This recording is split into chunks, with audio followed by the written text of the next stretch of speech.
Welcome to the MUFG Global Markets Podcast. I'm John Cook. I'm joined today by Takahiro Sekido, Chief Japan Strategist for MUFG. It's Monday, February 6th, 2023. Welcome back to the podcast, Sekido-san. Good to be back. Good to have you.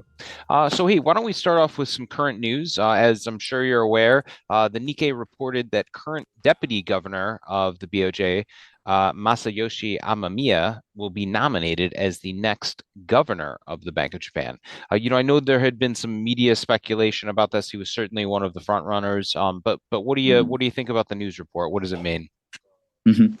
The Bank of Japan's Deputy Governor Masayoshi Amamiya will be nominated as the next governor of the central bank, according to the media reports, the morning of February 6th. I have felt that the next governor should be someone who thoroughly understands Japan's monetary policy framework that became increasingly extremely complex under Abenomics, so as to adjust it for the Kishida-san's administration, the new style of capitalism, and be able to find a way to make the monetary policy more sustainable. The Bank of Japan appears to be focusing on carrying out yield curve control operations while taking wait-and-see stance until the Ministry of Finance, the overseeing body, officially puts forth the nominees for the new leadership. Personnel issues are, of course, always dynamic, and nothing is certain until the final political decision is announced. The ruling LDP party now controls both the upper and lower houses. So once the Ministry of Finance puts forth its proposals, the leadership nomination process will end quickly. Yield curve control operations, as well as fixed rate JGB buying and pooled collateral fund supplying operations, are all real practices, not theoretical. We will be watching the pace at which the BoJ leadership makes any changes to monetary easing.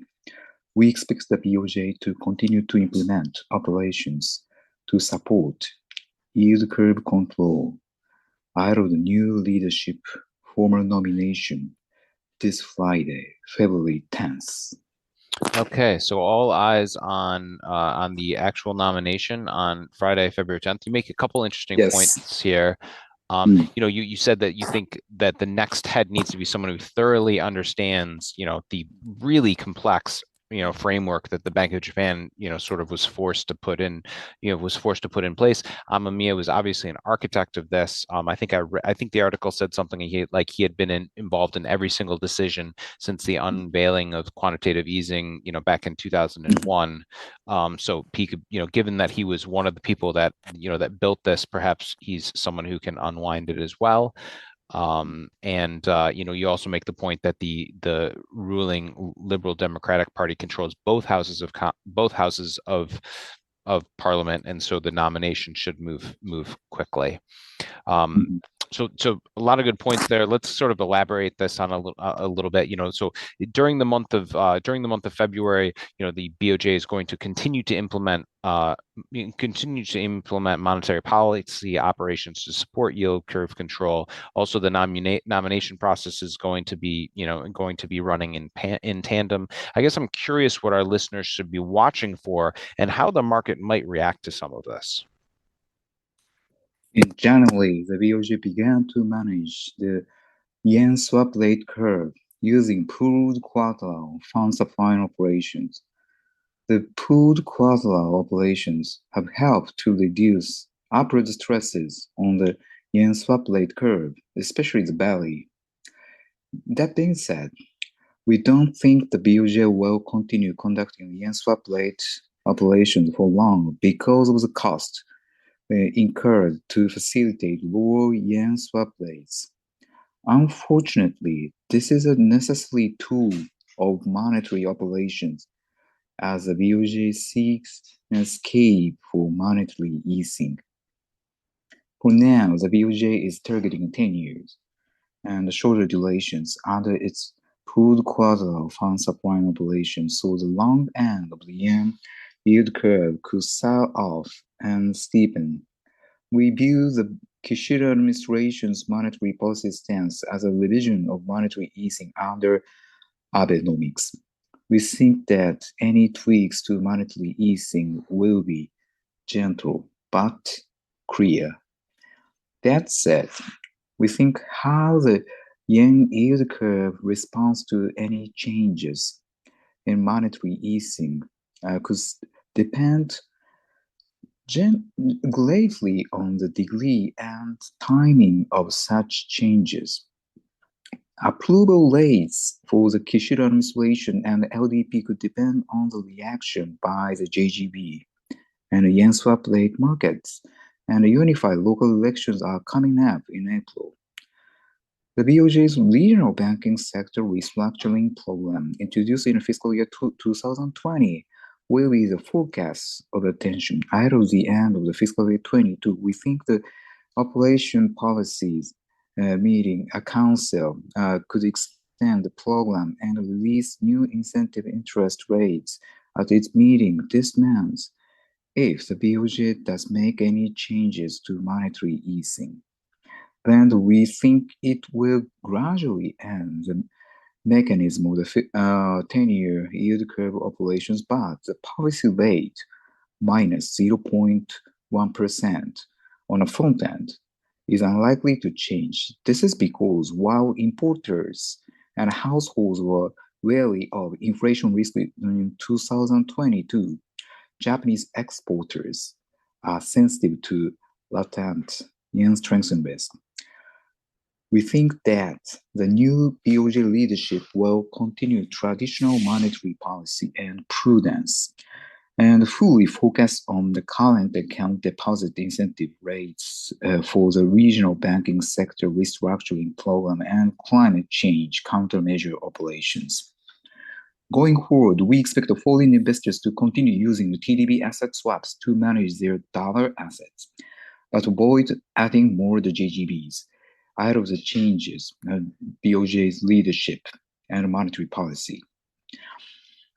The yen swap rate curve could normalize as a result of the BOJ's pooled quadrilateral fund supply operations, but it is unlikely to rally as upward stresses on yen rates are unlikely to end.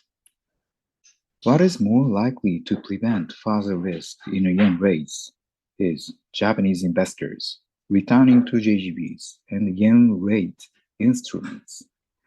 They may rebuild not only their foreign bond holdings, but also JGB holdings.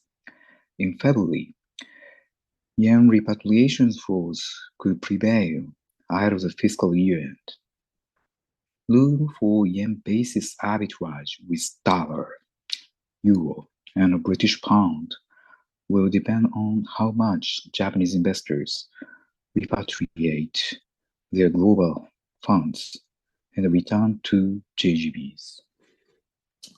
Okay, so that was a lot there, but I will humbly attempt to summarize. But you make a couple interesting points here. So the BOJ, this sort of pooled collateral fund supplying operations have been an effective tool to control the yield curve control, including the swap curve, which is problematic for the BOJ, but they do come at a cost. So it sounds like they're going to continue doing it, but look to scale back as soon as possible. You also you've mentioned this in previous podcasts and in your research as well, but you really are viewing the Kishida administration's monetary policy as an evolution of monetary policy under Abenomics. And sort of along those lines, it sounds like you expect, the end of yield curve control, but you do believe that the Bank of Japan will leave policy rates negatively, and because of this, they'll continue some of these deposit incentive structures for various purposes like recapitalized regional banks and climate change. Is that a fair assessment, Sekido-san? Yes, thank you. Okay, good. Because the devil's in the details on this stuff, and that's why you need an insider like Amamiya to to unwind it to your earlier point. But why don't we wrap things up and and go over your outlook across various markets from yen rate to spot dollar yen and yen basis. Our yen is up, following the Nikkei's report that Masayoshi Amamiya will be nominated as the next head of the BoJ. But it appears that the traders are waiting a formal announcement, and market speculation is still mixed. Health now matters are always quite dynamic. A further rise by dollar yen will probably be impeded by yen repatriation flows from strong exports and overseas asset cash revenue. The Lunar New Year holidays are over now, and yen asset trade flows have started to return normal amongst Asian traders who have strong appetite for investing in Japan. We see the dollar yen trading in a 3 yen range between 129 to 132 with a neutral bias.